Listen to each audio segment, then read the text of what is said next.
اعلان نبوت کے بعد خداوند قدس معکوف الفطرت واقعہ نبی کے ہاتھوں کر کے دکھاتا ہے، اسے معجزہ کہتے ہیں۔ لیکن اس قسم کے جو واقعات نبوت سے پہلے یا نبی کی ولادت کی نشانیوں میں شامل ہو جائیں تو انہیں ارہاس کہتے ہیں۔ خیر البشر صلی اللہ علیہ وآلہ وسلم کی ولادت سے قبل بھی ارہاس رونما ہوئے۔ ان کا ذکر مختصراً اس طرح ہے: ابرہہ اور اصحاب فیل کے لشکر پر خدا تعالیٰ کے عذاب کا عجیب و غریب واقعہ رونما ہوا۔ عرب میں اتنی بارش ہوئی کہ ہر طرف پھول اور پھل لگ گئے، پورا علاقہ سرسبز و شاداب ہو گیا اور قحط خوشحالی میں بدل گیا۔ صنم خانوں میں رکھے ہوئے بت منہ کے بل جا پڑے، کسریٰ کے محل کے 14 کنگرے لرز کر زمین پر آ رہے۔ فارس کے مجوسیوں نے 1000 سال قبل آگ جلائی تھی اور اس کی پوجا کرتے چلے آ رہے تھے۔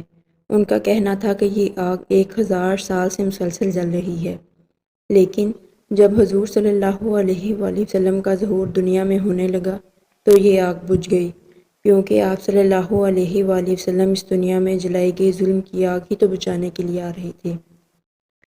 شام اور کوفہ کے درمیان ایک سماوار نامی نہر تھی جو عرصہ بعید سے خشک پڑی تھی۔ اس میں اچانک اتنا پانی آیا کہ وہ سیراب ہو گئی۔ یہ علامت تھی خوشحالی کی۔ یہ تھے کچھ ارہاس جو اس بات کا اعلان کرتے تھے کہ اب وہ ہستی اس دنیا میں آ رہی ہے جو بحر ظلمات کو خشک کر دے گی اور بحر رحمت کو جاری کر دے گی۔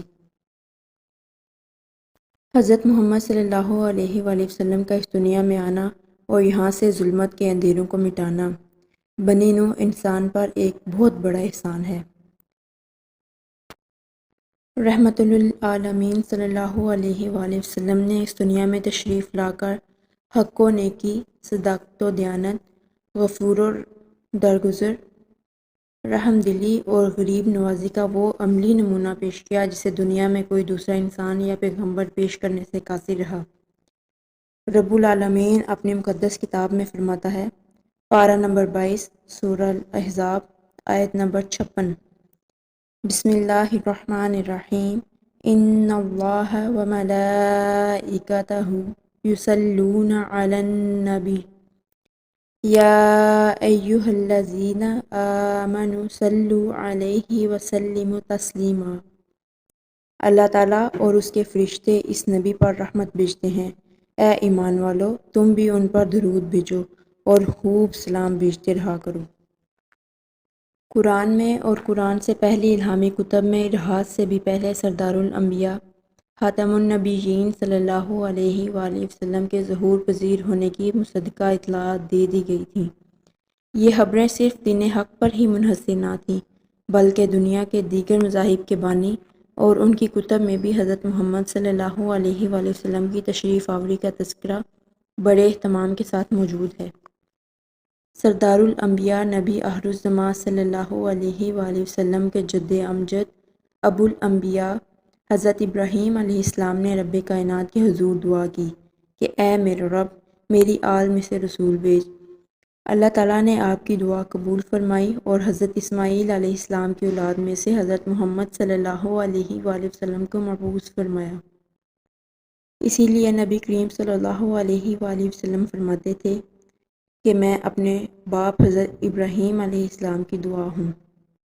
پارہ نمبر 1 سورہ بقرہ آیت نمبر 129، بسم اللہ الرحمن الرحیم، ربنا وابعث فیہم رسولا منہم یتلو علیہم آیاتک ویعلمہم الکتاب والحکمۃ ویزکیہم انک انت العزیز الحکیم۔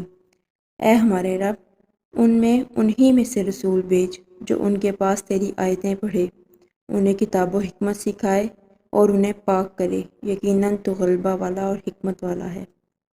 یہ حضرت ابراہیم اور حضرت اسماعیل علیہ السلام کی دعا ہے۔ روح اللہ حضرت عیسیٰ علیہ السلام نے بھی خاتم النبیین صلی اللہ علیہ وآلہ وسلم کی تشریف آوری کی اطلاع اپنے حواریوں کو دے رکھی تھی۔ رحمت للعالمین صلی اللہ علیہ وآلہ وسلم فرماتے ہیں کہ میں حضرت عیسیٰ علیہ السلام کی بشارت اور اپنی والدہ کا خواب ہوں۔ اس بشارت کی تصدیق قرآن مجید اس طرح کرتا ہے، پارہ نمبر 28 سورہ صف آیت نمبر 2، بسم اللہ الرحمن الرحیم وَإِذْ قَالَ عِيسَى ابْنُ مَرْيَمَ يَا بَنِي إِسْرَائِيلَ إِنِّي رَسُولُ اللَّهِ إِلَيْكُمْ مُصَدِّقًا لِمَا بَيْنَ يَدَيَّ مِنَ التَّوْرَاةِ وَمُبَشِّرًا بِرَسُولٍ يَأْتِي من بعد اسمه أحمد فلما جاءهم بالبينات قالوا هذا سحر مبين۔ اور جب مریم کے بیٹے عیسیٰ نے کہا اے میری قوم، میں تم سب کی طرف اللہ کا رسول ہوں، مجھ سے پہلے کی کتاب تورات کی میں تصدیق کرنے والا ہوں، اور اپنے بعد آنے والے ایک رسول کی میں تمہیں خوشخبری سنانے والا ہوں جن کا نام احمد ہے۔ پھر جب وہ ان کے پاس کھلی دلیلیں لائے تو یہ کہنے لگے یہ تو کھلا جادو ہے۔ حضرت عیسیٰ علیہ السلام نے اپنے بعد آنے والے آخری پیغمبر حضرت محمد صلی اللہ علیہ وآلہ وسلم کی خوشخبری سنائی۔